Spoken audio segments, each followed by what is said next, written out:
Hi everyone, my name is Gerald. So I'm the proud owner of this beautiful 2012 Nissan GT-R that you see behind me, and regrettably, I'm going to be selling it. And I actually decided to sell it privately. Now there's some challenges with selling a rare car like this or expensive car like this privately, and I did a lot of research. And I'm creating a video series basically on some best practices in selling a used car privately. Now, this video is going to focus on preparing your car to be sold. And one of the first things that you can do when selling a car like this is basically taking care of any sort of minor repairs that need to be done. Now, I had a bunch of little interior problems with my car, like the center console where you put your elbow. It was really worn and a little bit torn, and also my left elbow rest was also worn and torn. And so I took it to an upholstery shop and I basically had them repair it.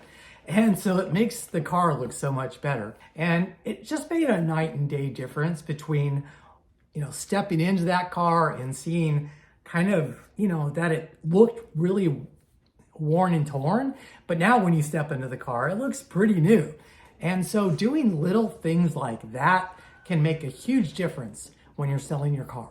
So, and this next one's kind of a no-brainer. You need to make sure you clean the car.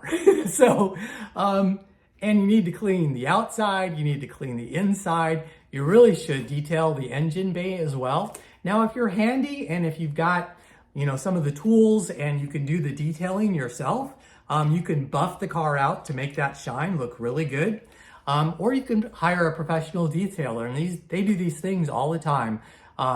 And probably for not that much of an expense, and that can make the biggest difference when somebody drives up and looks at your car and they see it shining and it just looks brand new, and that's really what you want. Now, the last thing that you're going to want to do as a seller, and this will require you to do just a little bit of paperwork, is you want to share with potential buyers what the service record and what the maintenance record is of your car. So my GT-R and probably most cars come with this little maintenance record right here.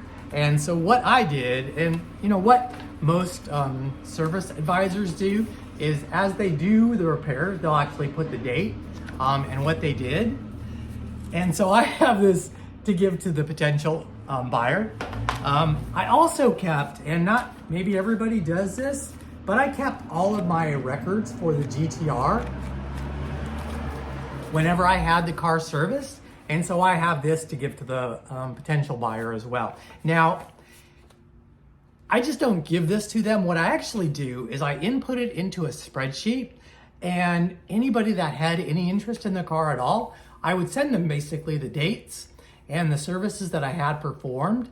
And so, how often as a potential buyer of a car do you have the seller actually send you, kind of a history of exactly what was done when? And so that is really helpful. And last but not least, my car had a Carfax done on it. And so it shows me that I was a single owner of the car. It shows, how much miles are on it, how many service records on it. Now, all the service records don't actually show up on Carfax, and so that's why I have this.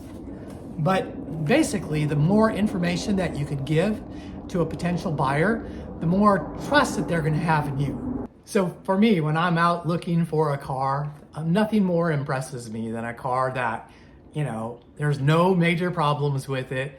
The car is shiny, it's clean inside and out. The engine bay looks really nice.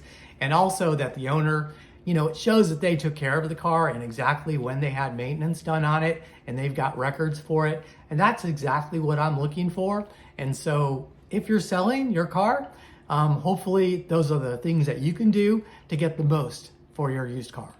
In our next video in this series, we're going to talk about marketing your car and listing your car on the various used car websites.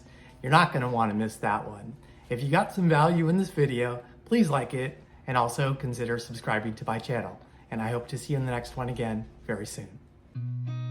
I've seen a lot of change, been through a lot of pain. Some things are not the same as they were a year ago. but all will be okay. I move on each and every day.